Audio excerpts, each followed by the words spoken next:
And we're going to give a brief overview as well of the proposed rules from the Biden administration at the very end of this presentation. And I thought at this point I might be able to tell you what those new rules are. They were originally put forward with a proposed final expected date in May. They got kicked out because of the large amount of public comments that were rolling in. The expectation was that they would come in October. Here we are in October, and now it looks like they're going to be kicked out even further. So we'll go over what some of the proposed rules are at the very end that may alter or tweak some of what we learned today. But for the most part, not a whole lot of massive changes that change the procedures, just kind of the scope of what is covered.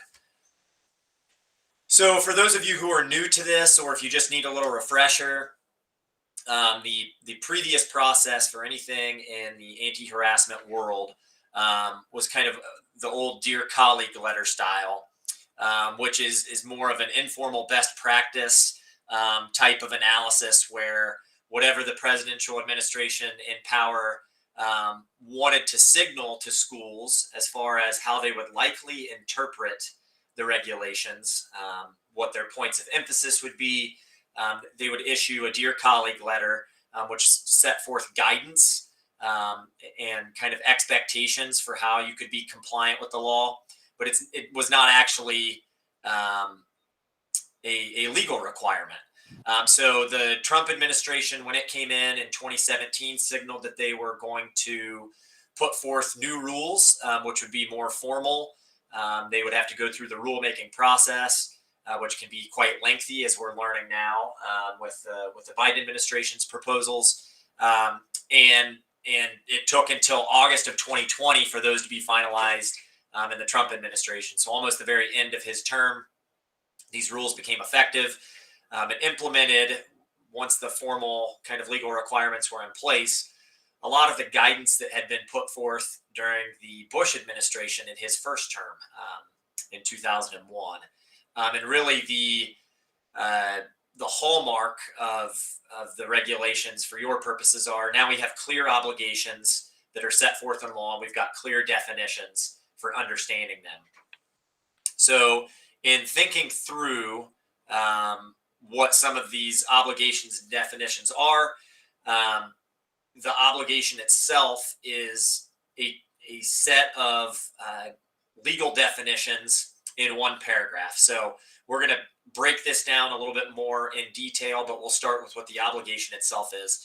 So the regulations state that a recipient with actual knowledge of sexual harassment, and a recipient is a school corporation that receives federal funding. So a school corporation with federal funding that has actual knowledge, which will be a defined term, of sexual harassment, which will be a defined term, in an education program or activity, which is a defined term, of the school corporation or recipient against a person in the United States, which is an important limiting qualifier, must respond promptly in a manner that is not deliberately indifferent. And that last phrase there, responding promptly in a manner that is not deliberately indifferent, is a legal definition that they took directly from case law that was looking at Title IX allegations in a federal lawsuit and saying, what actually must a school corporation do if they know that a student is being harassed on the basis of their sex? And courts didn't want to necessarily second guess school corporations who were making decisions and acting in a way that they thought was best for a student or the students that were involved. But the kind of the legal check from the court's perspective was, did the school respond? Did they respond quickly?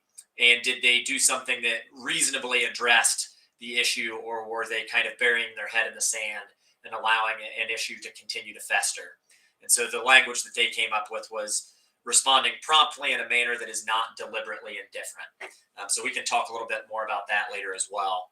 But as my kind of annotated version of this obligation suggested, that this is loaded with all sorts of legal definitions that have specific meanings.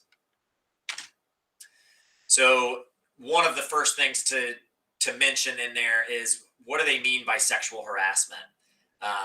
They have a very specific definition in mind. The regulations actually set that forth pretty clearly. So sexual harassment is conduct that is so severe, pervasive, and objectively offensive that it effectively denies a person equal access to the school corporation's education, work programs, or activities. And that last part of this is really the crux of what the legal obligation is in the first place. If you just think from 30,000 feet, what is Title IX trying to do? It's trying to ensure equal access to education, and that there would not be different access on the basis of sex. Can't be treated differently on the basis of sex. So is there something that's happening from a harassment perspective that is preventing someone from being able to access education? They're not able to go to class, or they're not able to participate in that extracurricular activity because something is happening from a harassment perspective that is hindering their ability to access it. So the first part of the definition is conduct that is so severe, pervasive, or objectively offensive that it's effectively denying a person that access. So oftentimes that, when the rubber hits the road, courts are very cognizant of the different ages of students. And, single one-off comments that are not overly offensive typically are not sufficient to trigger this definition. Obviously, an unwanted touching would be a different category of behavior. And as you're talking about adolescence, and depending on the age of students, there's kind of a sliding scale in there of what is objectively offensive. And some things are going to be pretty obvious. And others, it's going to be kind of an accumulation of text messages or comments from other students that are affecting or impacting a student's access to education. So that definition is one that can be difficult to apply in the gray areas. More often than not, it's going to be one that is pretty easy for you to work with. Oftentimes, it's going to be the Title IX coordinator who is making that call. So Matt gets that joy of working through it. But that's the first part of the definition. The rest of the regulation also includes quid pro quo harassment. So that's kind of your stereotypical, hey, I'll give you an A on this exam if you do this for me. That's what quid pro quo is. And then it also includes these categories at the bottom that are per se sexual harassment. Hey, Mark. Yeah, go ahead, Matt. Are we, I'm getting some questions. Are we supposed to see the slides go as you talk as well? Yes. Is it not presenting? We're still on the sexual harassment slide. Are you not? No, we're on. I only see this the first one, Title IX training, your name and your email and things of that nature. Okay, it's definitely following with me. So let me exit out of that. I'll do stop presenting for a second. I'll come back on the screen. Let me see if I can share screen again. Okay. I'm glad that you stopped me before I got too much further into it. Okay, so for now, it should be sharing screen again. Is that working for you? Yes, it's still the first slide, but yeah, you are still sharing the screen. Okay. How about, is that the second slide? For me, yes, it is. And I'm seeing some head nods. And then do you see kind of the panel of slides off to the side as well? Yes, on the left, I do. Okay, perfect. Rather than do the show presentation, because that's what I did last time, and it took me out of this view, I'll just continue with what I'm on now. Okay. And so you guys can kind of see the sausage as it's being made, but that's okay. Sounds good. Thank you. So we started with that overview slide that you all did not see. Then I talked about how the rules came into being, and now we have formal requirements rather than informal best practices. I read you guys the definition, but I annotated it. So I'll read it again just so that we can recap it. So a recipient with actual knowledge of sexual harassment in an education program or activity of the recipient against a person in the United States must respond promptly in a manner that is not deliberately indifferent. So I had started at the outset of saying that a recipient here is referring to school corporations. They receive federal funding. We're jumping into the definition of sexual harassment now. We will eventually define actual knowledge. We're going to define an education program or activity. And then we're going to talk about some of these important qualifiers in here. So that's the obligation slide. On sexual harassment, we started with this definition. Are you all seeing that I am highlighting it as well? You can literally see everything. Don't read my emails if I accidentally click out of this. So there's the sexual harassment definition, the quid pro quo, which I gave the example of, and then we were getting ready to talk about these per se sexual harassment. These are actually referring to specific statutes. So this is sexual assault as defined by a criminal statute. These are the type of things that are going to be so obvious for you all that they're also going to meet this first definition. So I typically don't get into defining sexual assault, dating violence, domestic violence, and stalking because they are also covered by this first definition. And if something like that's going on, it's going to be so obvious that you're already going to be into Title IX world. But, from a thoroughness standpoint, the statute itself does, or the regulation itself does include these references to statutory definitions. So sexual harassment is this definition here, and this one that I have highlighted is the one that mostly comes up in the school context for the grades that you all are involved with. So an important limiting factor in that initial obligation that we talked about is the geographical limitation. So for your purposes, in the United States is a qualifier that limits when the obligation to engage in a Title IX grievance process and investigation is triggered. And so anytime you have students traveling out of the country for any type of trip, whether it's just to Canada or all the way to Europe or somewhere like that, that's obviously out of the United States. And so Title IX is not going to be triggered for events and things that happen outside of the United States. And so, it's important just to think that through when you're getting allegations. It's also important to remind folks, we can get so focused on what Title IX requires that when we realize Title IX is not triggered, that we kind of take off that hat and we kind of sit back. Always important to remember that your hands are not tied as a school for behavior or misconduct that happens just because Title IX is not triggered, right? You still have your code of conduct. You maybe have a study abroad agreement or a bullying statute that applies. So that's an important thing for you all to remember, is that even though that geographical limitation is in place, it does not necessarily mean that you can do nothing. It just means that you're not getting into the formal requirements of Title IX if it happens outside the United States. So if we were to go back up to our obligation slide, we talked about a recipient as a school that receives federal funding. We've talked about sexual harassment, and we've talked about in the United States. So the next definition that we want to look at is the actual knowledge definition. So what does it mean to have actual knowledge? Well, actual knowledge has a very specific meaning for you all in primary and secondary school. Actual knowledge means notice of sexual harassment or allegations of sexual harassment as defined to a recipient's Title IX coordinator or any official of the recipient who has authority to institute corrective measures on behalf of the recipient. So the first part of that definition really applies and makes reference to what happens on college campuses. College campuses have the opportunity to designate specific employees who have to have reports made to them. Otherwise, it is not considered actual knowledge.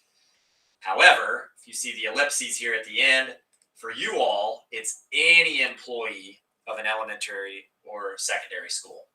So, actual knowledge is a mandated reporter who has knowledge or notice of the sexual harassment allegations. So that important distinction there between K through 12 and higher education, it's all employees for you all.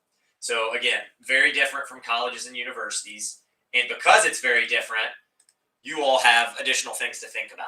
That includes everybody who works there, custodians, administrative assistants, does not have to be a teacher, right? It could be a coach, an athletic coach, who doesn't even work in the schools other than being an athletic coach, right? So they come to knowledge of some allegation that perhaps is sexual harassment. They're not the ones who gets to make the decision on whether it meets the definition or not. So it's important to make all of your employees mindful of this obligation, very similar to the requirements in DCS, right? So if you get a whiff of something that needs to go to DCS, you have an obligation to report it immediately. Same thing's going to be true with sexual harassment. The difference is you all have an obligation to report it up the chain all the way to your Title IX coordinator. We like to funnel these complaints to our Title IX coordinator to then make the assessment of what are the next appropriate steps. So training custodians, training administrative assistants, training teachers, training coaches that, hey, if you get whiff of this, it needs to go to our Title IX coordinator. So actual knowledge for you all is any employee. So if we go back up again to our obligation and we look at the next kind of part of this definition that we want to look at, we're going to look at education program or activity. So we're going to define what that means. So an education program or activity includes locations, events, or circumstances over which the recipient, so you, the school corporation, exercise substantial control over two things. One, that's the respondent. So the language, if you recall from maybe past trainings, the language that's used for the person who is accused of sexual harassment is the respondent. We don't use defendant or plaintiff in this type of situation. It's respondent and complainant. So the person who is making the allegation is the complainant. The person who is being accused is called the respondent. So if the school has substantial control over the respondent and the context in which the alleged sexual harassment occurs. So, an obvious example is at school during the school day. The student is in class or during passing period doing something to another student. Then that's a pretty obvious situation where the school has substantial control over the student and over the context in which the harassment occurs. The more difficult questions that pop up are, what about social media, right? What about texting? What about using a device? So in the previous Dear Colleague letter world that we had talked about, the Department of Education under the Obama administration had made a passing reference to use of cell phones or the internet. Obviously, students are using social media to communicate with one another. What if they're, harassing someone or making inappropriate comments to another student in that context? So the new regulations, or the regulations that were implemented in 2020, put an important limiter in there on, do we have control over this as the school corporation? So if they're using, if they're using a personal device, but at school, and you allow them to use that personal device at school, you probably still have control over that, and you need to deal with it in a Title IX way. If it's a personal device out of school hours at home, that's a different scenario. If it's a school tablet or laptop that you could control access to when they're off campus, maybe you have control. Slightly different scenario, right? But really, the friction comes in issues that happen off campus that then spill over onto campus, right? So student A was using Snapchat, made some inappropriate comments to student B off campus after school hours. But then when they get to campus, student A follows up by talking to student B and says, hey, what'd you think about what I sent you last night? Now you're talking about something that's spilled over onto the campus. And so, you might end up having to view it from a Title IX perspective, even though it started off campus. Important note here on the bottom again, just like what we talked about in the study abroad context, just because it happens off campus and therefore maybe doesn't implicate Title IX and the procedures we're going through, does not mean that it does not implicate your code of conduct or some bullying statute. And so your hands are not tied. If you have dealt with issues off campus that spill on campus in that other context previously, and they don't implicate Title IX for one reason or the other, then you can still deal with them with your code of conduct and your bullying statute in the same way that you would have previously. So your hands are not tied just because Title IX is not implicated. So cannot stress that enough. That this is just another layer of review that you're giving that will signal to you whether you have to do the formal, full-fledged Title IX procedures or not, or if you can do something via code of conduct. So with that in mind, now that we've kind of defined all of those various terms under the obligation, we're going to talk about what the complaint process is. So we're looking at this from a sexual harassment, Title IX obligation being triggered perspective. So we now have actual knowledge of something that we think is sexual harassment that probably meets that definition that we gave at the beginning, happened in the United States in an education program or activity, and now we have actual knowledge of it. So one of our employees heard of other students talking about it, or a student told them about it. They have wind that this has happened. They're going to report it up the chain. So under your procedures, that means it gets funneled to your Title IX coordinator. Title IX coordinator is going to screen that complaint. Your Title IX coordinator has a rubric, kind of a decision tree that helps them screen that complaint and determine, yes, this is Title IX, or no, this isn't Title IX. If it is Title IX, Title IX coordinator is going to contact the complainant's parents, let them know that they can make a formal complaint if they would like to, explain what that process entails, and if a formal complaint is made, then from a 30,000-foot view, what that means is that the new regulations are really designed to try and implement processes that allow for due process. So if you go backwards in time to the criticisms that were being levied at Title IX processes prior to President Trump's administration, the big concern was students on college campuses are now being accused of assault or rape, and they're not allowed to defend themselves before they're being expelled. And so the big concern in the pendulum swing was, we want to make sure that these students have the ability to know what they're being accused of, the opportunity to respond to it before they're being found guilty, and the opportunity to look at the evidence against them and ask questions, and then present their own case. So, the big concern was they weren't getting due process. So federal government comes up with regulations that stress due process. And because Title IX is kind of a one-size-fits-all that applies to primary and secondary schools as well, you all find yourself swept up in that same battleground. And so really the big concern for formal complaints is, let's allow equal opportunity to the parties. We want complainants and respondents to have equal opportunity. We don't want to restrict the ability of parties to discuss the allegations. So the previous process kind of shielded complainants from scrutiny to protect them, privacy concerns, or if they've been traumatized. Obviously, there was a sensitivity there toward people who are being harassed or accused others that they were being harassed. The pendulum has swung the other direction, and respondents were saying, yeah, that may be true. I understand that you need to protect these individuals who have been traumatized, but we also need to be able to know what we're being accused of and have an opportunity to respond to it. We maybe need to ask questions of the other side that will be probative. And so the new regulations in 2020 did make it so that you can't restrict the access of parties to at least ask questions of each other or discuss the allegations. Due process is the king here. So fair procedures and no bias. The no bias being really a point of emphasis for the investigator and the decision maker. These are people who do not have a previous knowledge of the incident, or they weren't involved. They're not an adult who drives one of the kids to school in some sort of carpool arrangement, and then the other kid is kind of feeling like they're being railroaded because there's bias in the process. So that's something that the new regulations stress very heavily, is that there has to be no bias among any of the adults involved in vetting the complaint.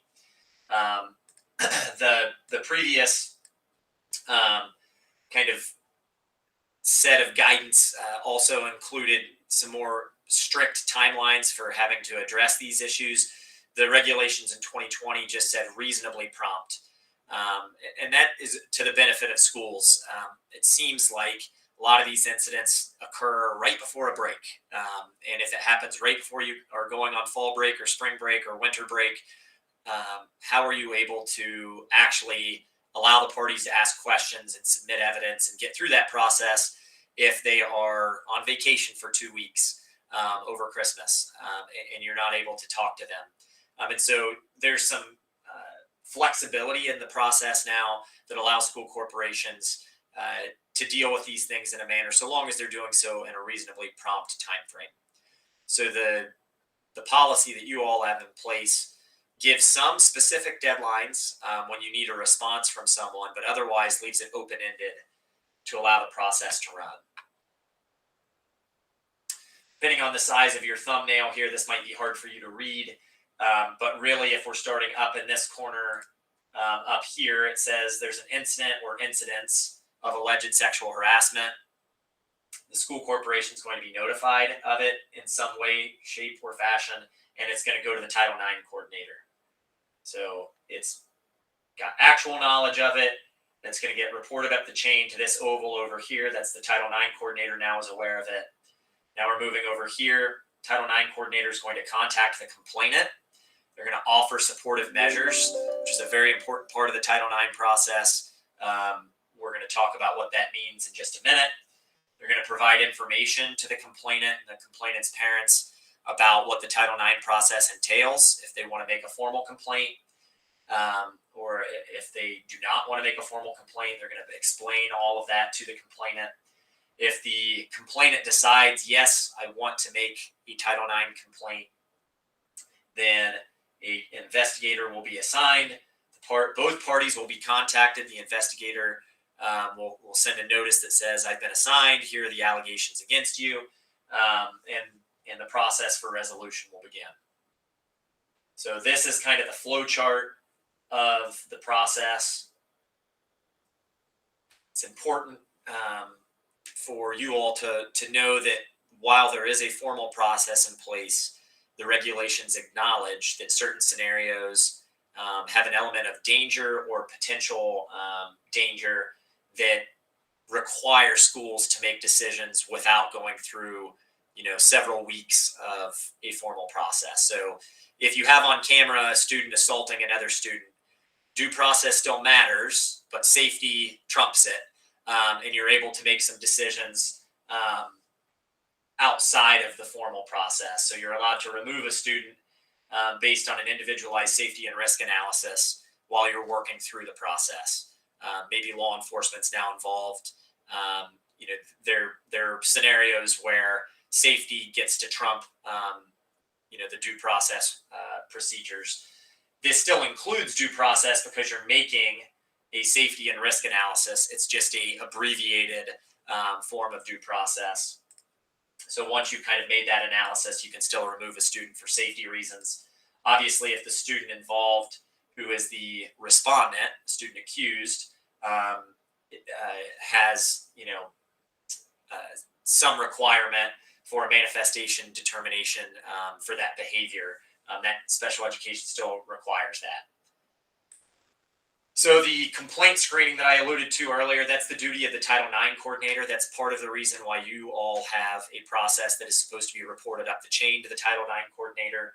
Title IX coordinator has a rubric to think this through, but essentially the definition for that is if the allegations in the formal complaint would not constitute sexual harassment, so they don't meet that definition, that's the Title IX coordinator's call to make that. If it didn't happen in an education program or activity, becomes clear that, this happened off campus and did not bleed onto campus, did not involve anything that we have control over, then that's something that can be screened out from the Title IX procedure. Didn't happen in the United States would be another instance. If it's not on the basis of sex, right? So it's a friend group that is kind of bullying another person in their friend group, but not for reasons on the basis of sex. That may be a reason to look at it from a bullying or code of conduct perspective, but that may be a reason to screen it out as well. And so that's something that the Title IX coordinator will do. As I just alluded to, does not mean that the school's job is done. It could be screened out of Title IX and then dealt with in a different fashion. So supportive measures are defined in the regulations, and this is a real point of emphasis for the school, for schools as defined by the federal government. Whether a formal complaint is made or not, if you have notice that a student is struggling to access classes, extracurricular activities, their grades are dropping because something has happened that tinges on harassment, right? That is a red flag for you that says perhaps this student is not having access to education as the law requires. And we need to come alongside this student in some fashion to support them and help them get access to education. So supportive measures, as defined in the regulations, are non-disciplinary and non-punitive. And that's really important. The due process requirements of Title IX require that there is no finding of responsibility or quote unquote guilt for the respondent until the due process has run. So you can't punish that individual absent due process. So supportive measures are not geared toward punishing a respondent. They're geared toward supporting a complainant.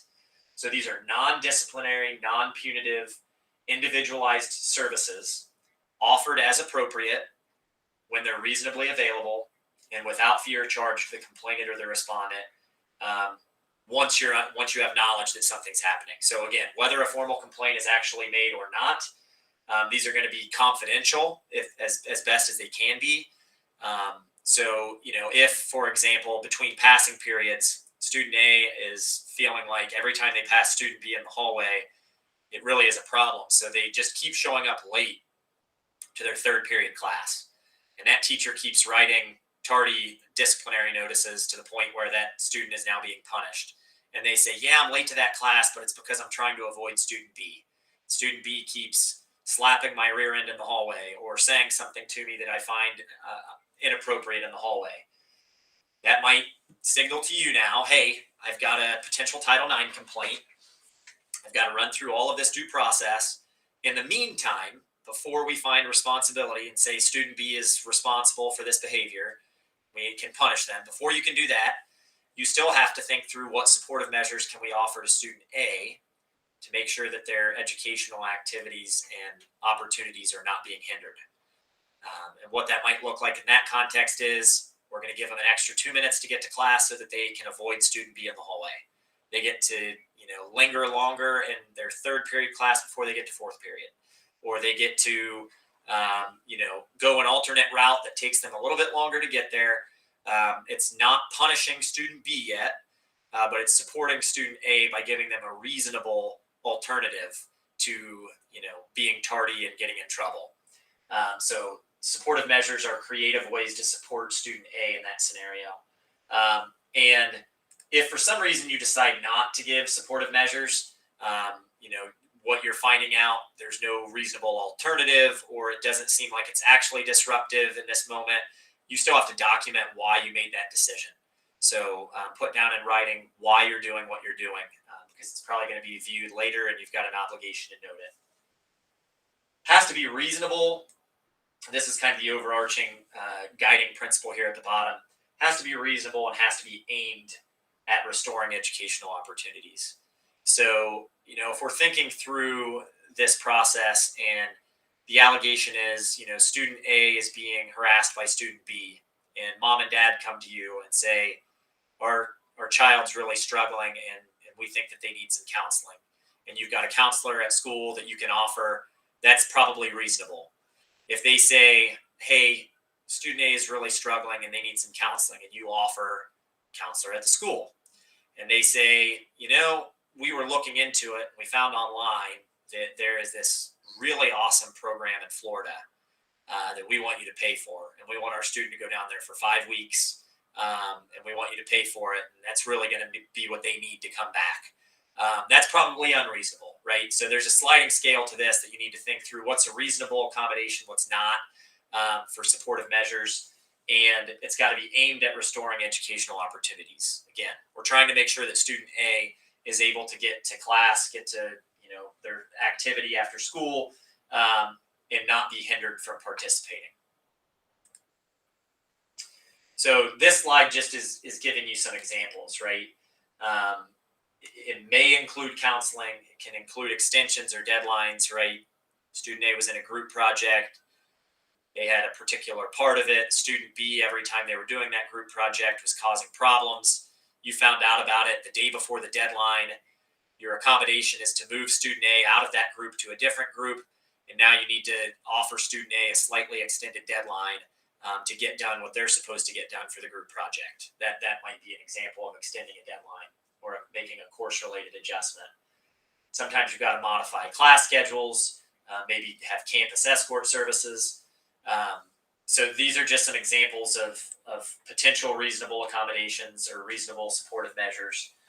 Again, they cannot be punitive, cannot be punishing the respondent.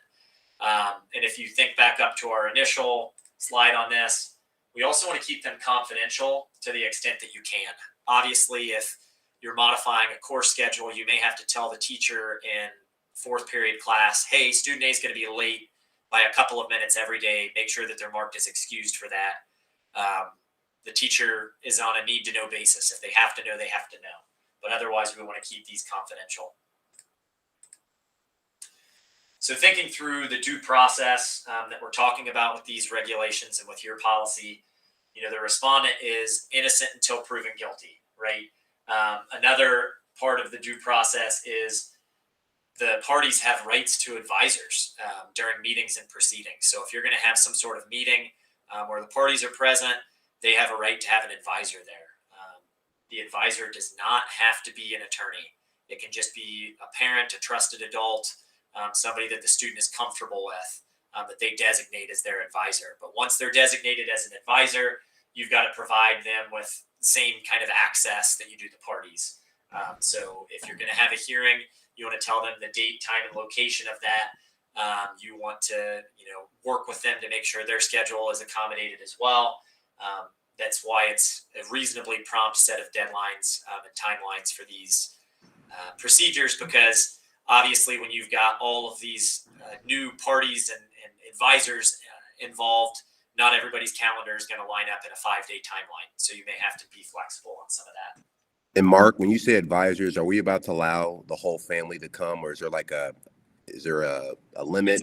It's a single advisor. So Okay, just making sure. Thank you. Yeah, if you want to, be accommodating to allow other people, if the student's young and you say, yeah, mom and dad can come, you just have to be fair to both sides. So just thinking through due process, if you're allowing an accommodation for one, you probably have to allow it to another.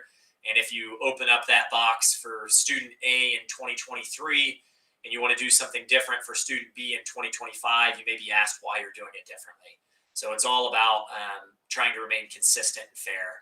And you may have reasons for allowing it in one instance and not the other, but that's entirely up to the school. Obviously, with young students, they may say, my parent is not my advisor. The parents may say, we want our attorney to be there. And you may have to say, okay, mom and dad, and then their advisor is attorney A. And so that may be a scenario where it is opened up to more people, but it doesn't have to be mom, dad, Uncle Joe, their cousin who is, 23 and is in school and studying the law.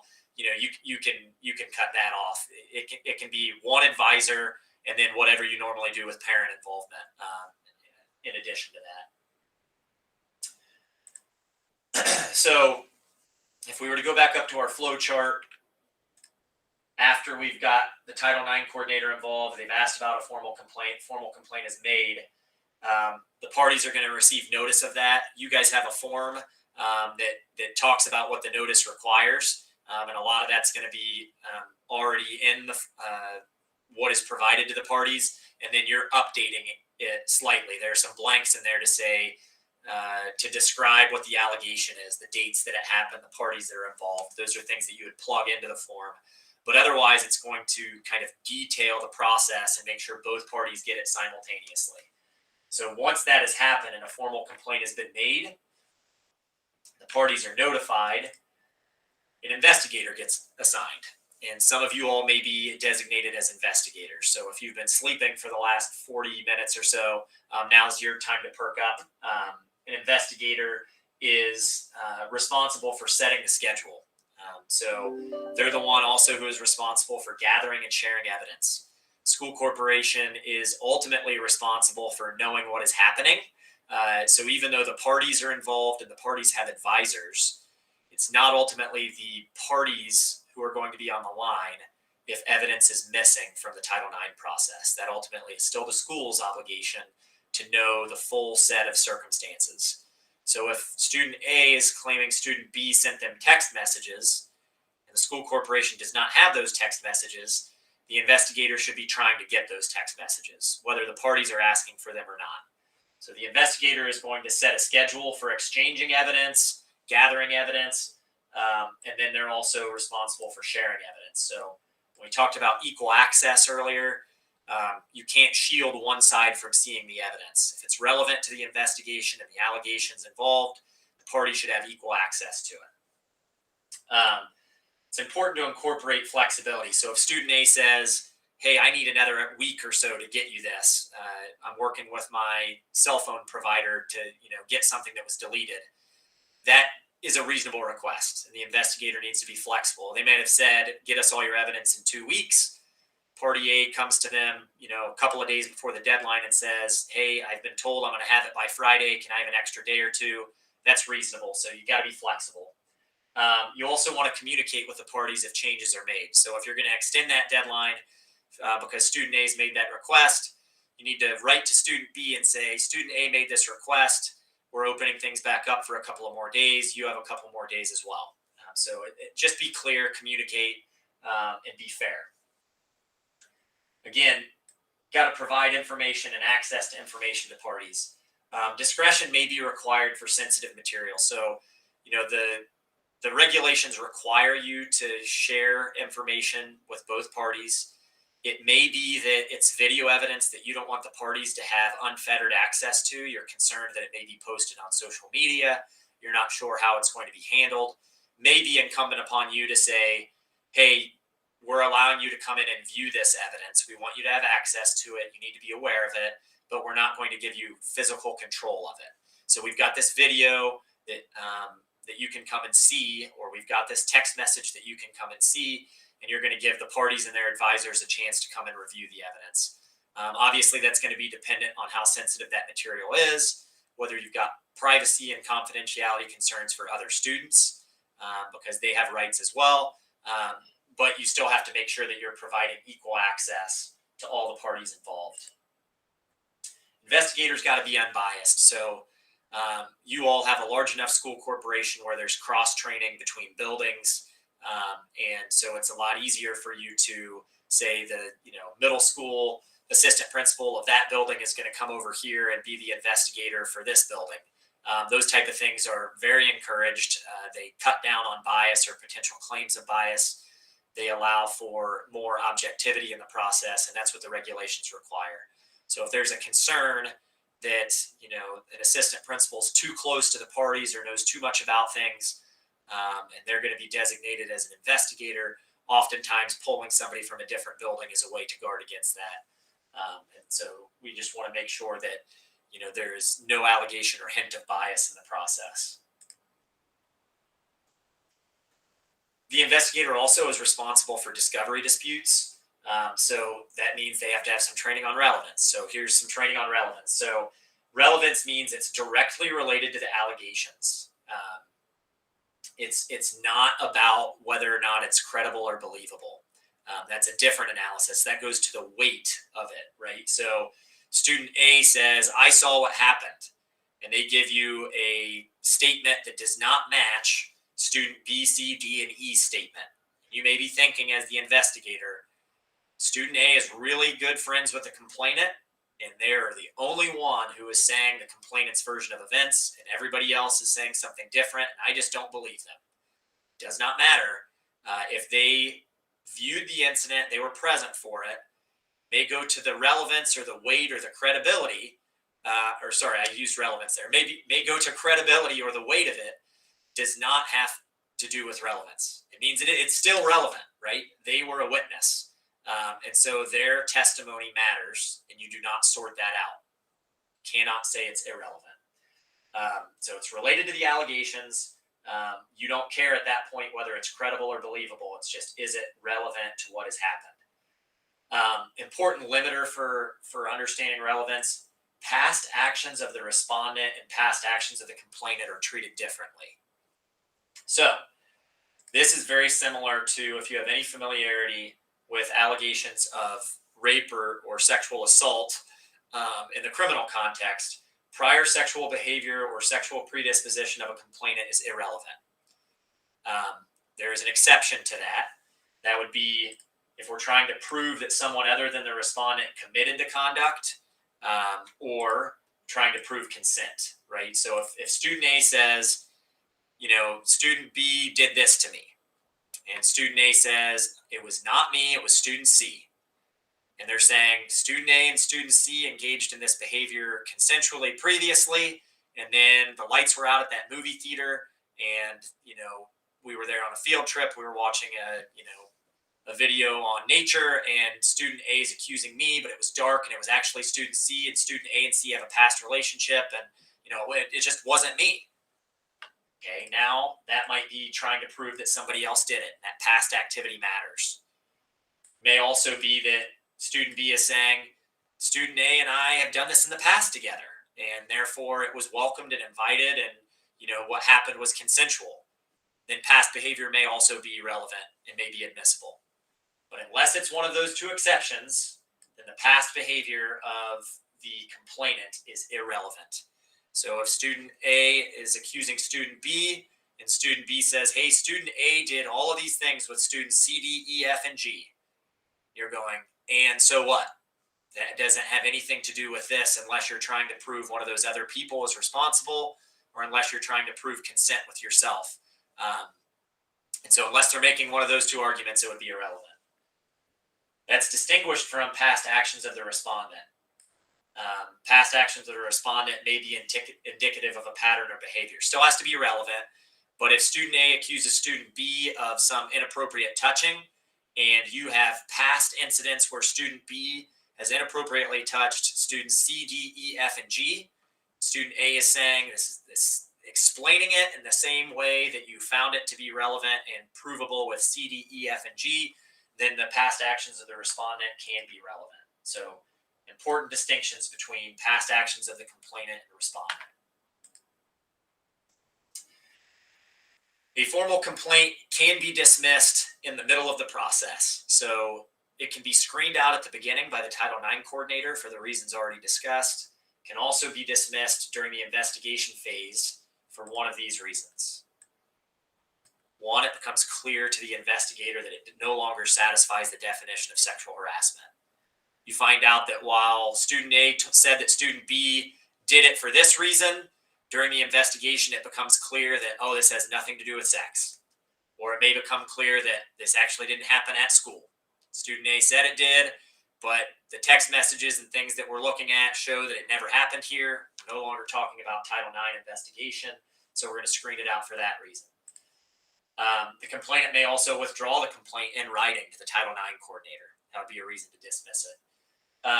The respondent may no longer be enrolled at the school, right? They left for some reason or another. They moved away.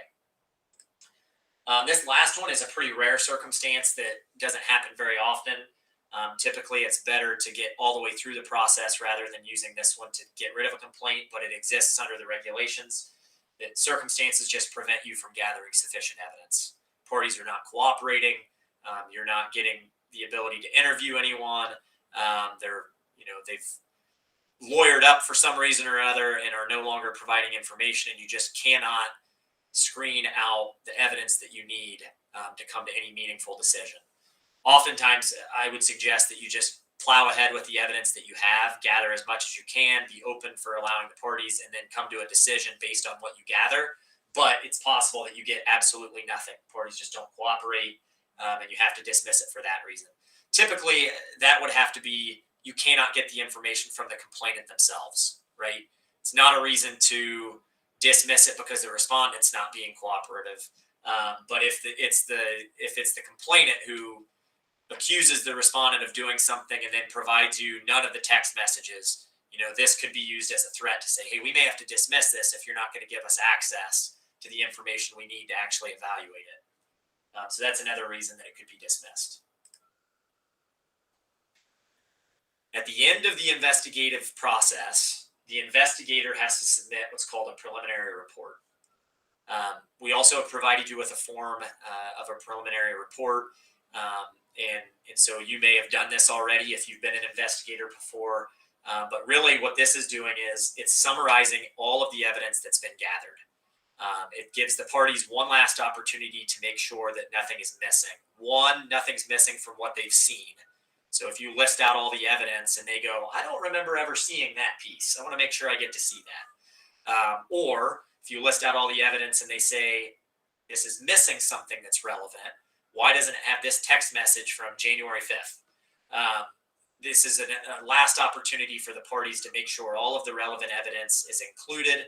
The investigator summarizes what has been gathered and gives a preliminary report to the parties. This preliminary report makes no findings. This has nothing to do with a determination.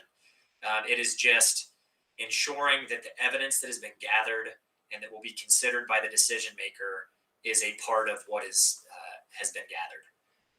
The parties have an opportunity to submit a written response to the preliminary report. This is an instance where I encourage schools to give a definitive deadline for that. It says, hey, give us a written response to this preliminary report within 10 days. Otherwise, it is what it is, and it's going to the decision maker. That's a perfectly appropriate place to give a definitive deadline. Once the preliminary report has been issued, once the parties have submitted a written response or had the opportunity to submit a written response to it, things get turned over to a decision maker.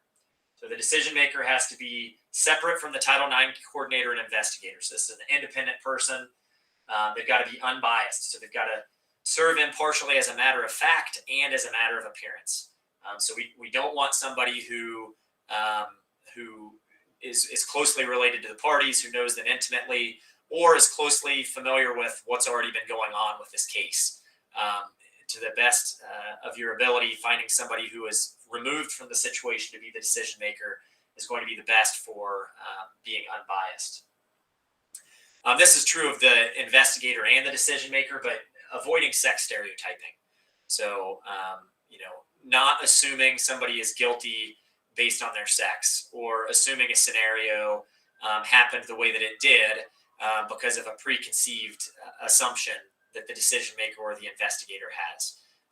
You're not going into it saying, oh, that's just how boys act, and that's really no big deal. That should not be on the mind of your decision maker or your investigator.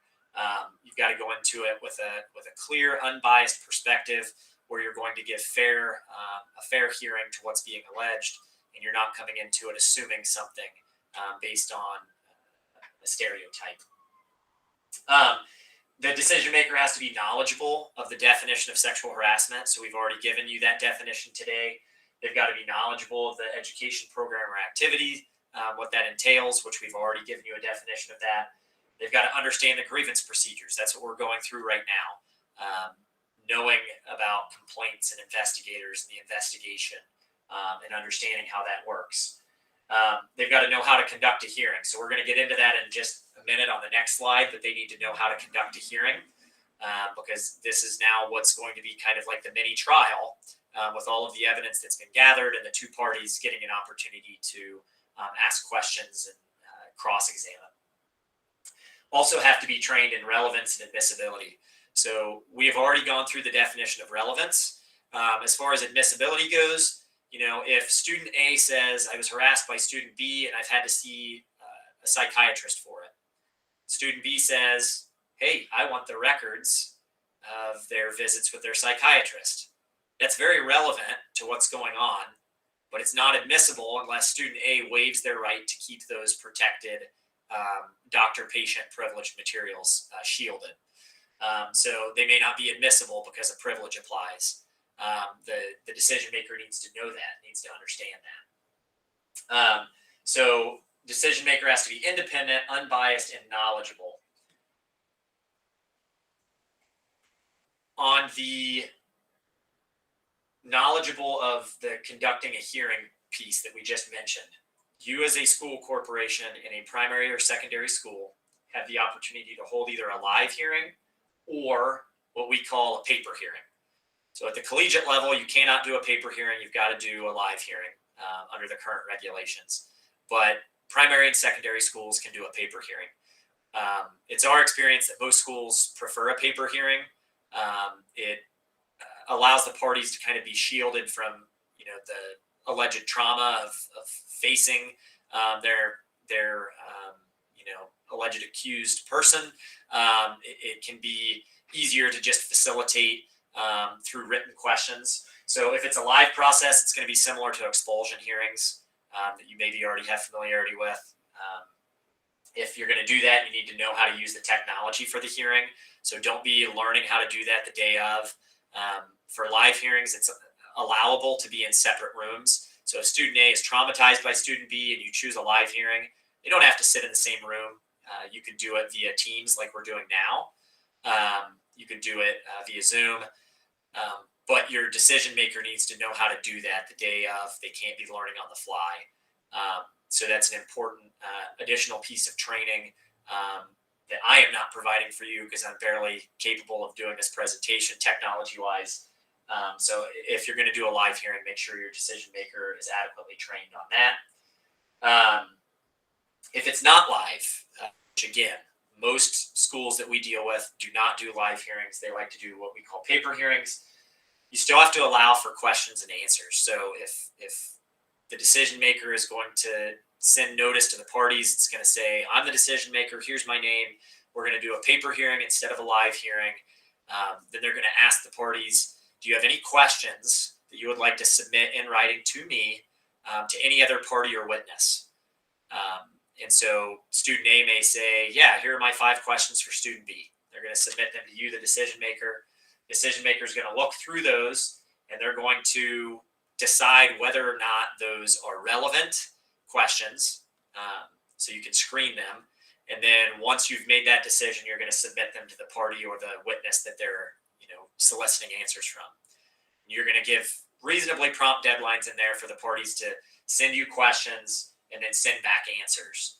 Once answers are received, there may be some cross-examination questions. So student A may be asked 5 questions of student B. Student B sends the answers back to you. You give them back to student A. Student A says, I've got to follow up on 2 of those questions, and they may submit additional questions. So there may be some back and forth. The decision maker has to run through that process and facilitate it. As we talked about with relevance and admissibility previously, I already kind of hit this. We're going to hit it again. It's got to be directly related to the allegations. So don't throw away things based on credibility or the weight. So long as they're relevant, they're in. That same distinction for past actions between respondent and complainant exists. So sexual predisposition or prior sexual behavior of the complainant is irrelevant unless it meets those 2 exceptions that we talked about. And then that's distinguishable from the respondent's past behavior. Okay, so same type of analysis needs to occur for the decision maker depending on the questions that are being passed back and forth. Still talking about privileged materials. I already gave you the physician-patient admissibility example. Same thing's true for attorney-client. If they've got an advisor who's an attorney, that attorney is giving them advice, that's not admissible unless they waive privilege. They say, hey, I'm perfectly happy to give this up. My attorney and I have talked about it. We're happy to give this to the other side. They've waived privilege. Now it is admissible. But if they hold on to that privilege, it's inadmissible. And in a written request or question from one party to the other that touches on one of these issues, you maybe as the decision maker have to say, sorry, that's inadmissible. You don't have access to it. So after the decision maker has conducted the paper or live hearing, either way, all the questions and cross-exam questions have happened between parties and relevant witnesses. They're going to issue what's called the notice of decision maker's decision, which we've given you a form for this as well. Your school corporation has this form that you can use. Again, it's got blank spaces for information that gets changed out. Re-summarizes kind of the allegations that were alleged at the beginning of the process. It outlines the procedural steps taken. That way it details that the process that is required by the regulations is being followed. It's going to issue findings of fact. So oftentimes for findings of fact, we encourage folks to track the allegations. So if the allegations say A, B, and C happened on these dates, you're going to have to decide whether or not A, B, and C happened on those dates. I find that this happened on this date and this happened, or this did not happen on this date. You're going to apply the proper standards. So there are two standards that are available under the regulations. Your school corporation has chosen preponderance of the evidence. So that means more likely than not. So if student A accuses student B of doing 3 things on 3 different dates, and you find that that more likely than not happened on the first 2 dates, but it more likely than not did not happen on the 3rd date, you're going to make that application and issue your findings of fact. You're going to provide your conclusions and rationale.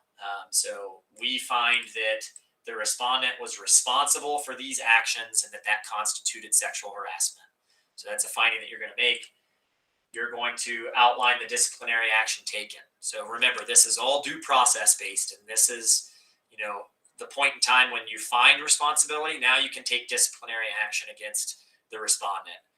If you find that the student was not responsible, obviously you cannot take disciplinary action. But you're going to detail that in the decision maker's decision as well. And then you're going to reapply or restate what remedies were available to restore access. So that may be just reiterating the supportive measures already given. It may require you to reevaluate and provide additional supportive measures. Of course, supportive measures could include disciplinary action now. So if you found responsibility, and that responsibility includes student A should not be around student B, and that's going to require us to punish student A somehow, some way, shape, or form. Now we're going to actually be able to do that because we've gone through the due process. Now you're going to make note of that. The last thing in the decision maker's decision is it has to explain the process for appeal. That is already provided in your guys' form that we have created for you, so you don't have to come up with that on your own. There's a specific set of circumstances that allows for appeals, and that will already be in your form. The appeal process itself, there are limited circumstances where appeals are permitted. So the first one is there's some sort of procedural irregularity. So the party that's appealing, they check that box and say, the procedure was off and here's why. Number 2, hey, we've got new evidence that was not reasonably available when the decision was being made. So student A and student B are the 2 parties involved. Student A claims that there were Snapchat messages sent. They could never actually get those Snapchat messages, and therefore the case kind of falls apart for them. Decision maker comes to a decision. Student A then says, hey, we had hired a forensic analyst, and now we have it. We found the Snapchat message that was missing, and we were able to recover it, and it proves exactly what I said. Wasn't available before, now it is. So that would be another reason an appeal is allowed. The third one, and this is why it's so important to have no conflict of interest or bias in the process, is they may say the investigator, the decision maker, the Title IX coordinator were biased.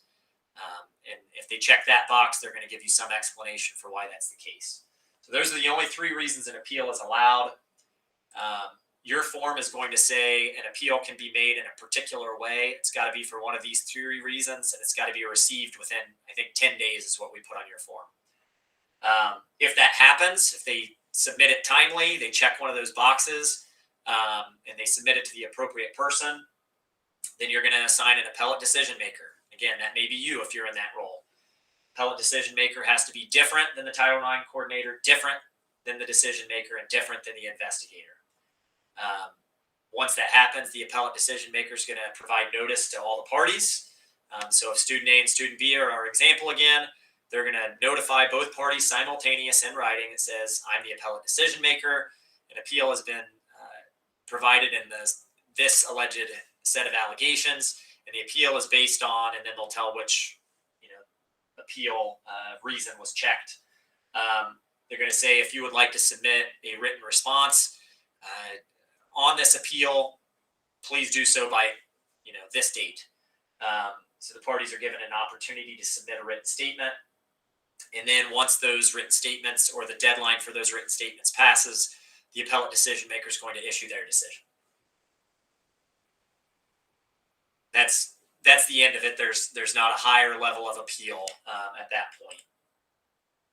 After you go through that process, another just, the whole thing is over.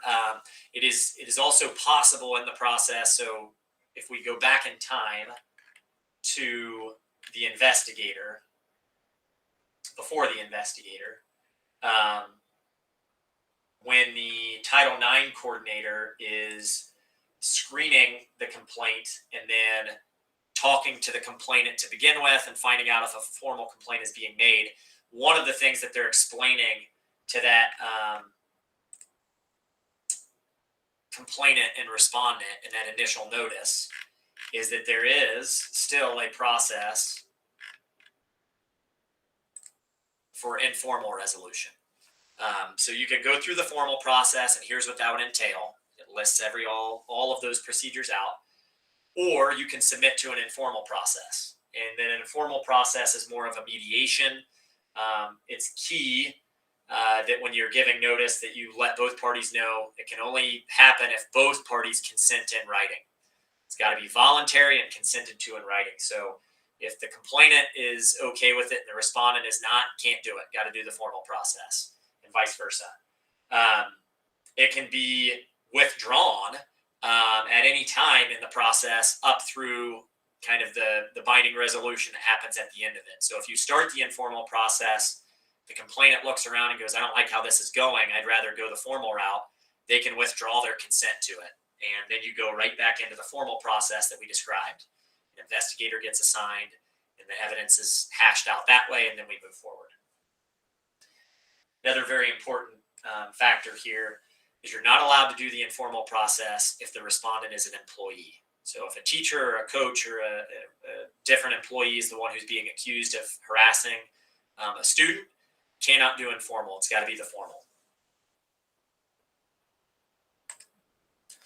So the regulations require training. You guys are satisfying that with our training here today.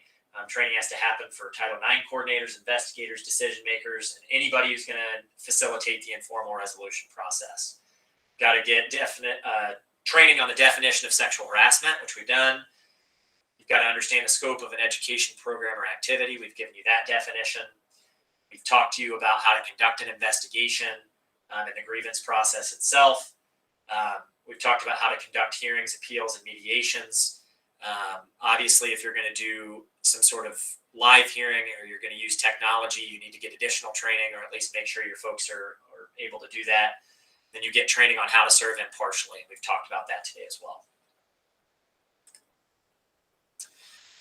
Record keeping is another component of these regulations. You've got to keep records for 7 years. So every investigation that happens, every appeal, every informal resolution, the training here today, you've got to maintain these records for 7 years under the current regulations. So that's kind of the overall view of what is required of you.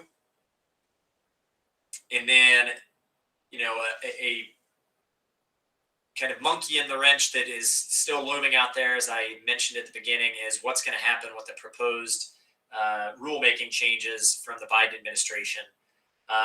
Just a couple of things to note in there. They're obviously not out yet. We thought they'd be this month. We're still waiting to see when that will be. But key changes will be they expand the definition of prohibited discrimination. So obviously Title IX covers all of discrimination, not just sexual harassment. And they are including now expressly sexual orientation, gender identity, sex stereotypes, sex characteristics, and pregnancy. So those are an expansive definition now for prohibited discrimination. They expand the definition of sexual harassment to include sex stereotypes. So again, expanding the universe of things that you all will have to respond to and be responsive of. They expand the obligation section to address off-campus conduct. So we talked about off-campus conduct not requiring Title IX procedures unless it spills over into the regular school day or something that you have control over. The new regulations will expand that, and you may have additional obligations when the rules are finalized. For now, that is not included, but it's something that we expect to change.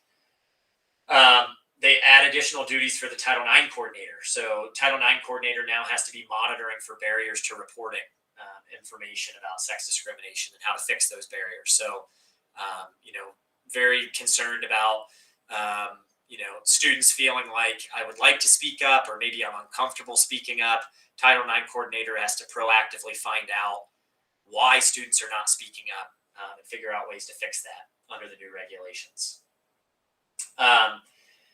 The new regulations permit former students to make complaints now. So, previously, if things have kind of run their course, there's no real way for the school corporation to remedy something now. Maybe Title IX is not implicated in the requirements of it, but under the rule changes, that will change as well, and that former students may maintain a cause of action for the school corporation to run to ground.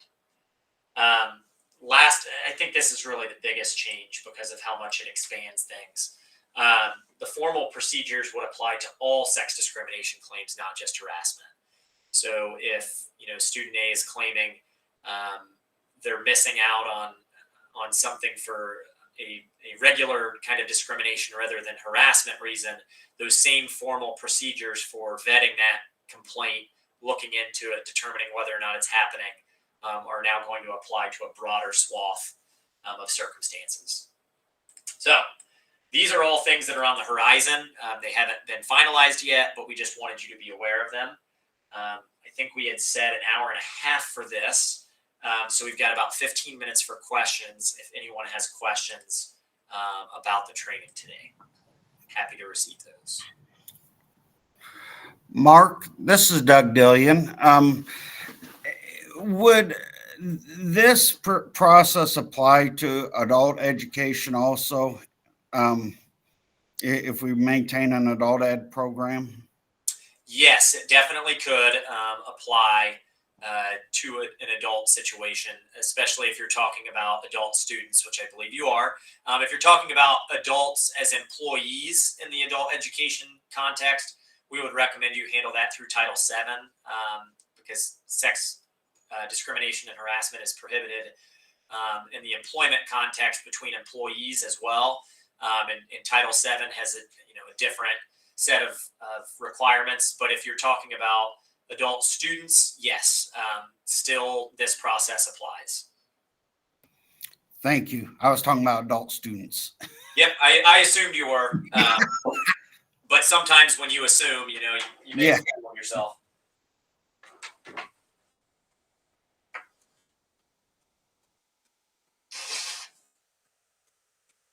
Also, I'll send out the PowerPoint presentation for everyone to look at as well afterwards. Yep, Matt, I will make sure to send that to you. Thank you, sir. And some of these things, if you haven't dealt with an investigation or you've not been a decision maker yet, it can feel overwhelming and out of reach. And so some of these questions pop up more in the, hey, I'm actually having to do this for the first time scenario. And, we offer to come alongside you in those circumstances as well and provide additional guidance. So once the rubber hits the road, if you start running into issues, please reach out to Matt, and he can facilitate questions to us, to me or my colleague John Mays, to help with that as well. And sometimes the practical applications of things is different than the training component. So we're happy to help in that when you actually deal with it as well. Mark, one more thing. I just want to make sure I heard this correctly. If both parties agree to mediation and sitting down and discussing and come to some kind of resolution, as long as they continue to agree, that then you don't have to activate the formal process, but you still need to keep the records of mediation for 7 years. That's correct, and they have to submit to it in writing. So they have to, agree that we're going to go this other route in writing. And Matt, you can correct me here if I'm wrong. I don't know who you have designated as a school corporation to handle that. If you do that yourself, Matt, or if you have somebody else do it. But if you go the informal route, the school corporation obviously designates who is going to do that. And yes, if the parties submit to that in writing and they agree to it, then Doug, you're allowed to run through that process, but you do have to keep the record of it. Thank you.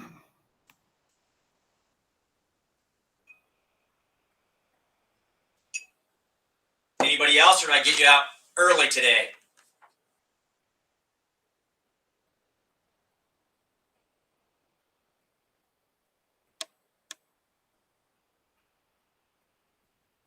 All right, hearing no one, Matt, I'm happy to let you all go. Matt, do you have anything else for me? I will send you my slides shortly. Nope, that's all I have. I appreciate everybody for showing up, and yep, we will send those slides to you all, and also have a recording if you all need to see that. I'm gonna make sure I do that correctly if I need to chop it up or anything, but that's all I have. Awesome. Thanks, guys. I appreciate it. Hope you have a great rest of the week. Take care. Thank you. Have a great day.